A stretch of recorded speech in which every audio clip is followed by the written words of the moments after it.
Сәлем достар, менің каналыма қош келдіңіздер. Бүгін сіздермен өте оңай дайындалатын, дәмі керемет болып шығатын самсаның рецептімен бөліскім келеді.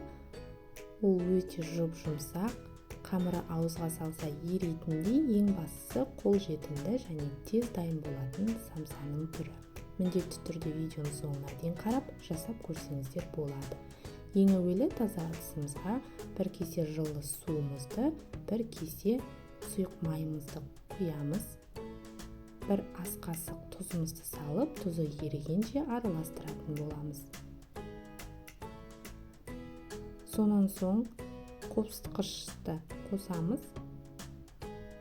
Жақсылап араластырып, алдын ала електен өткізіп, дайындап қойған ұнымызды бірте-бірте қоса отырып, қамыр илейтін боламыз. Қамырымыз жұмсақ, қолға жабыспайтындай болып шығады.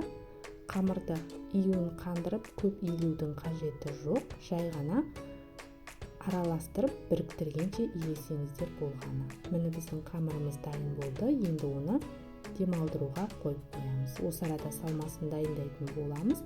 Салмасына ет, май, картоп, пияз және көк пиязды пайдаландым. Менде жылқы еті, сіздер өздеріңіз ұнататын қой етін, сиыр етін пайдаланып жасасаңыздар да болады.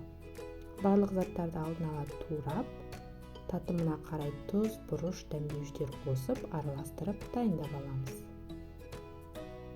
Толық құрамды описание бөліміне жазып қалдыратын боламын. Сол жерден қарап, жасап көрсеңіздер болады.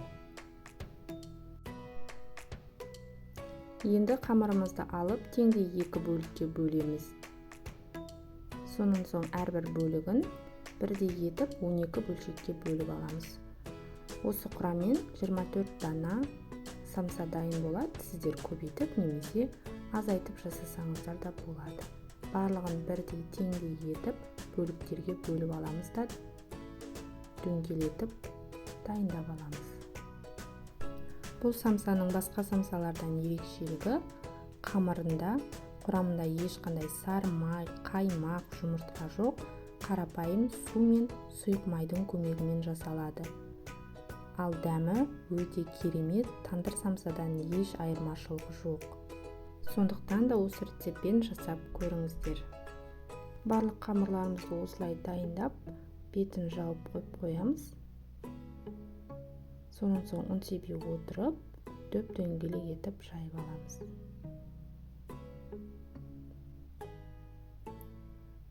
Ішіне салмасын салып, 1,5 ас қасықтан салдым. Сонан соң тура видеодағыдай етіп түйіп аламыз.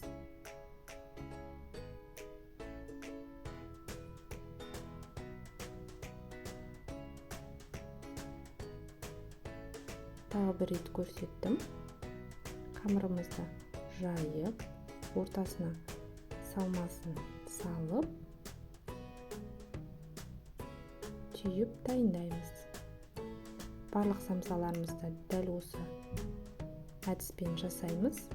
Достар, егер менің каналыма тіркелмеген болсаңыздар, тіркеліп, қоңырауша белгісін басып қоюды ұмытпаңыздар. Алдағы уақытта түрлі пайдалы рецепттермен бөлісетін боламын.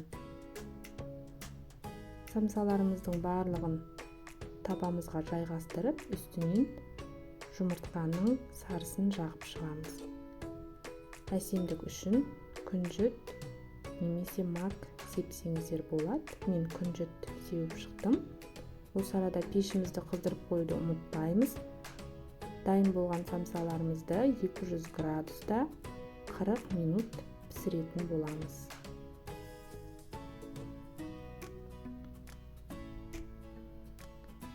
Міне біздің самсаларымыз дайын болды. Өте дәмді. Қамыры жұп-жұмсақ, ауызға салса ерейтіндей болып шығады. Тура тандыр самсадан еш айырмашылығы жоқ. Міндетті түрде осы рецептпен жасап көріңіздер, сіздерге ұнайтынына сөзсіз. Достар, егер видео пайдалы болған болса, лайк басып, пікір қалдыруды да ұмытпаңыздар. Ас болсын!